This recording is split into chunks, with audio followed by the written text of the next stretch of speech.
આઈસા મોટર્સથી હું શરૂઆત કરવા માંગીશ.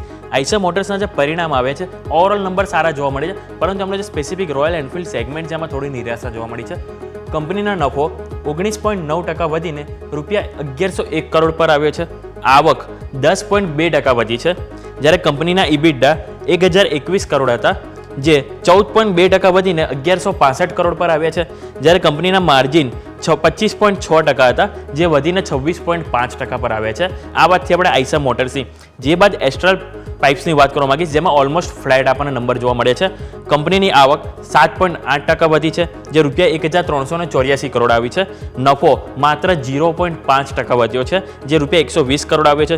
કંપનીના ઇબિટા 5.9% વધીને ₹214 કરોડ પર આવ્યા છે, પરંતુ કંપનીના માર્જિનમાં 20 બેઝિસ પોઈન્ટનું થોડુંક દબાણ જોવા મળ્યું છે, જે 15.7% હતા, જે ઘટીને 15.5% પર આવે છે.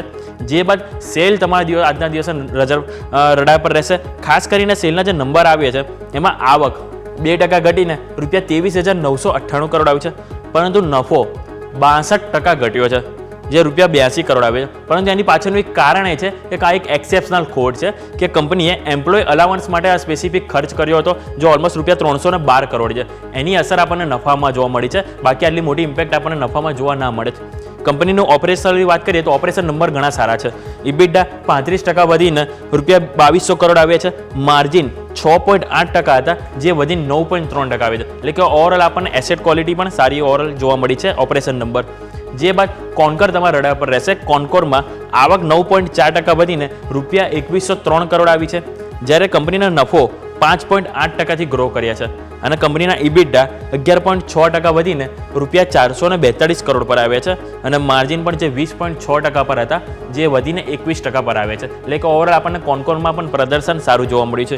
જે બાદ એલઆઈસીમાં જ આપણને મોટી એક્શન જોવા મળી શકે છે, કારણ કે દરેક સેગમેન્ટમાં કંપનીએ સારું પરફોર્મન્સ આપ્યું છે. નફો કંપનીનો 9,544 કરોડ હતો, જે 9.6% વધીને ₹10,461 કરોડ પર આવ્યો છે.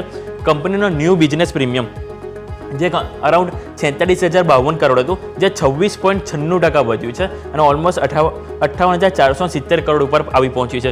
જે બાદ ટોટલ એપીઈ એટલે કે એન્યુઅલ પ્રીમિયમ ઇક્વિવેલન્ટ જે કંપનીનો ₹9,532 કરોડ હતું, જે 21.3% વધીને 11,560 કરોડ પર આવી પહોંચ્યું છે.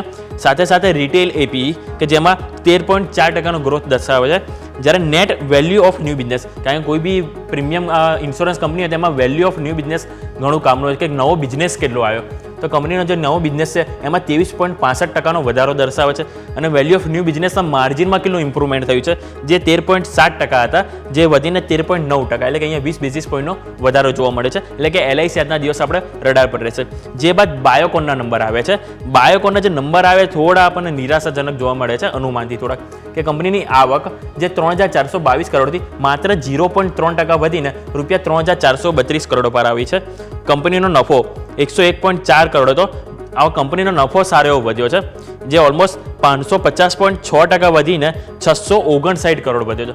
પરંતુ આની પાછળનું કારણ એ છે કે કંપની અન્ય અધર ઇન્કમ કહેવાય એમાં થોડો એક અરાઉન્ડ વાત કરું તો ₹93.5 કરોડથી વધીને 1,134 કરોડ, એટલે કે અન્ય ઇન્કમ કંપનીની વધી છે, જેની અસર નફામાં જોવા મળી છે. કંપનીના ઇબિટા વાત કરીએ તો 13% ઘટ્યા છે, એટલે કે ઓપરેશનલી નંબર આપણને નિરાશા જોવા મળી છે. માર્જિન પણ 20% હતા, જે ઘટીને 18.1% જોવા મળે છે. એટલે કે ઇબિટા આવ્યા છે 620 કરોડ, અનુમાન હતું 850 કરોડનું, એની જગ્યાએ નેગેટિવ આવે છે, અને માર્જિન પણ હતું ઇમ્પ્રુવમેન્ટ થશે, પરંતુ એમાં ઘટાડો જોવા મળે છે, જે ઓલમોસ્ટ 18.1% આવે છે.